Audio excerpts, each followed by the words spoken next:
Jadi sekarang kita ini ada di komplek Taman Wisata Candi Prambanan, luasnya kurang lebih 80 hektar. Sementara di taman ini ada 4 situs candi. Yang paling besar candi di belakang saya ini Candi Prambanan atau Candi Roro Jonggrang. Ini merupakan candi Hindu. Di sebelah utara itu masih ada 3 candi agama Buddha, namanya Candi Lumbung, Candi Bubrah, dan Candi Sewu. Candi Prambanan atau Candi Roro Jonggrang ini dibangun oleh bangsa Sanjaya, agamanya Hindu Siwa, dan candi ini dibangun kurang lebih pada abad ke-9, tahun 856 itu berdasarkan prasasti Siwagra. Dibangun ya? Ya, dibangunnya tahun 850-an lah. Kalau fungsinya sebagai tempat pemujaan bagi umat Hindu untuk memuja Dewa Siwa khususnya. Jadi nama asli candi dulunya Siwagra, artinya rumahnya Siwa. Nama Prambanan, Roro Jonggrang ini nama-nama baru ya. Daerahnya Prambanan atau Roro Jonggrang diambil dari nama gadis ya, yang dikutuk jadi patung dalam dongeng Roro Jonggrang. Anggapan nama sendiri yang salah ya, mitos-mitos kan banyak anggapan. Saya masih sering dengar kalau ada keluarga datang sini, bapaknya cerita sama anaknya, oh candi ini dibangun semalam ya oleh jin gitu aja. Memang dongeng ya, saya tidak menyalahkan. Dongeng itu bagus untuk menarik wisatawan ya, sebagai atraksi wisata ya. Jadi cerita dongeng itu hanya sebuah cerita dongeng atau apa namanya?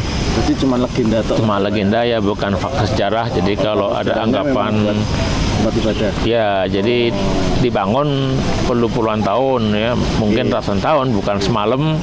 Yang bangun candi ini ya manusia, bukan jin. Jadi ini yang masih banyak dipercaya oleh masyarakat, yang katanya dibangun semalam kemudian dibangun oleh jin. Ada lagi anggapan masyarakat yang perlu saya luruskan, ini apa namanya, katanya candi dulu dibangun menggunakan lemnya itu putih telur.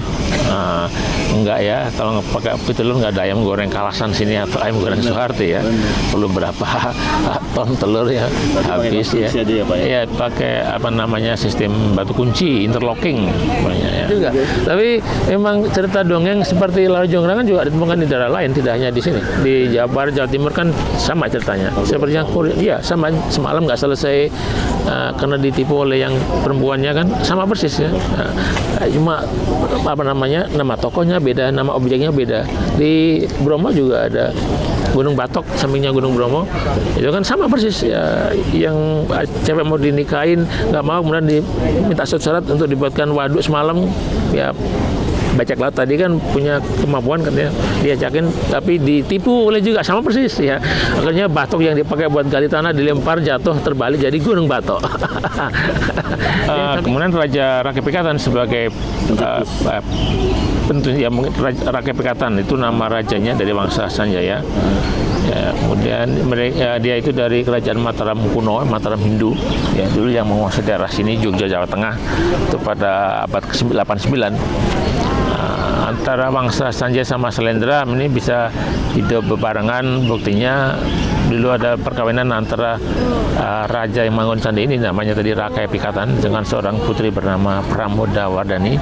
Dia masih anaknya raja yang membangun candi Borobudur, itu Raja Samartungga. Jadi hubungannya dengan Borobudur, raja yang bangun candi ini masih menantunya. Antara Hindu Buddha mereka hidup bebarengan. Iya, ya tadi buktinya rajanya Hindu tadi mengawini putri agama Buddha tadi, yang Pramodawardhani tadi. Nah, ada candi di luar komplek taman ini namanya Candi Plausan, masih di daerah Prambanan, dekat dari sini mungkin 2 kilo. Iya, itu yang dibangun sebagai hadiah perkawinan buat mereka berdua menurut para sejarawan itu. Candi Plausan itu candi Buddha. Ya.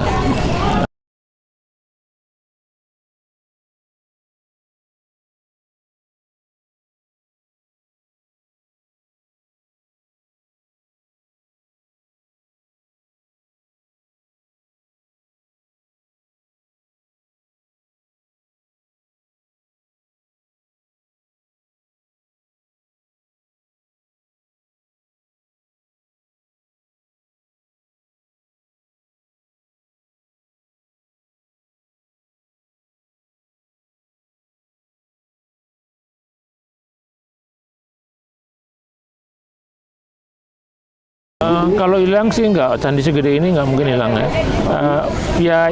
Memang Untuk karena ya runtuh betul. Jadi kurang lebih mungkin abad 10.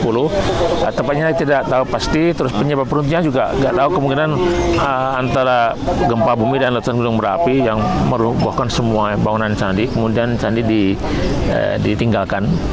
Karena dalam catatan itu bersejarawan pada abad 10 ada perpindahan penduduk dari sini ke Jawa Timur yang dipimpin oleh Empu Sendok. Kemudian Empu Sendok mendirikan bangsa baru namanya Isana.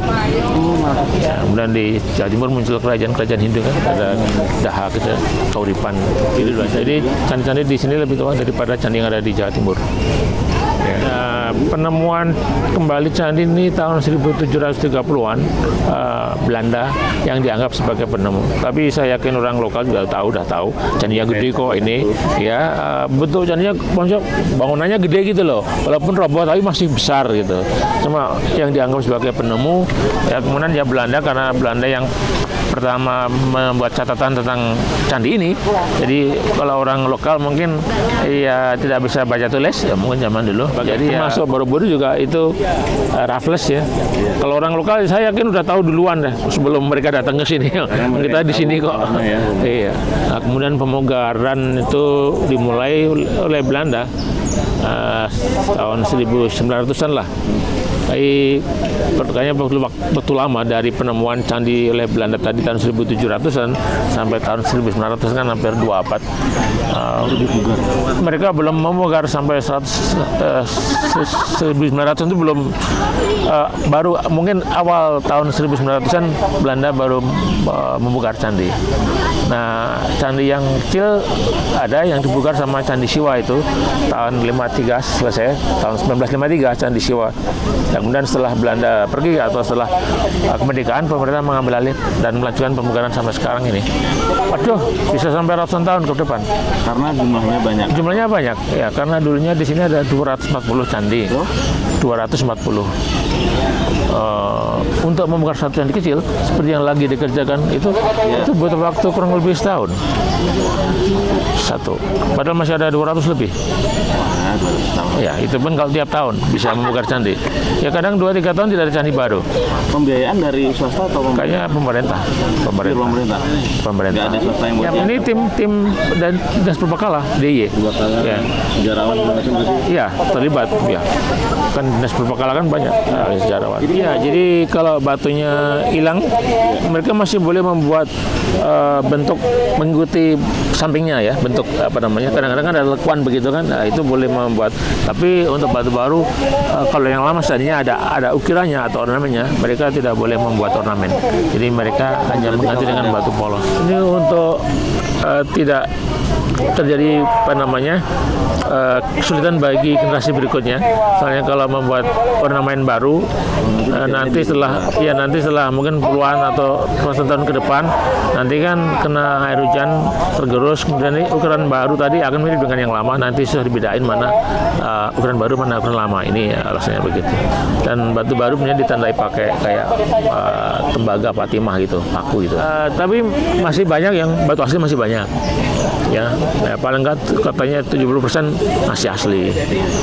Ya, pesan buat wisatawan selalu menghargai, terutama dari kita sendiri ya, dari domestik ya, untuk selalu menghargai mahakarya nenek moyang kita sangat kagum.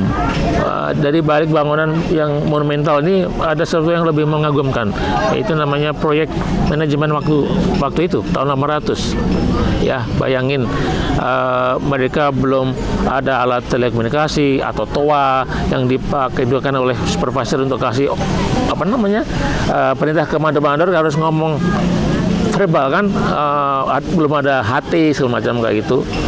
Terus juga mungkin populasi penduduk waktu itu kan tidak sebanyak sekarang ya.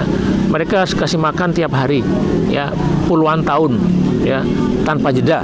Kemudian tanpa jeda loh. Manajemen proyek yang petani tetap kerja di sawah buat menyediakan logistik. Jadi semuanya bisa makan ya, entah pekerjanya semuanya bisa makan. Terus juga penyedia batu, memotong batu, mencari batu, Terus mungkin standarisasi ukuran waktu itu kayak meter, inci, mili, kayaknya belum ada. Tapi mereka bisa membuat bangunan candi sangat presisi. Kita patut berbangga lah. Jadi jangan menggedekan bangsa sendiri ya. Padahal kita jauh lebih maju zaman dulu gitu dari bangsa lain malah. Itu. Jadi kita harus sebagai pengunjung paling enggak punya rasa miliki, terus menghargai nenek moyang, hasil karya nenek moyang, ya menjaga untuk tidak merusak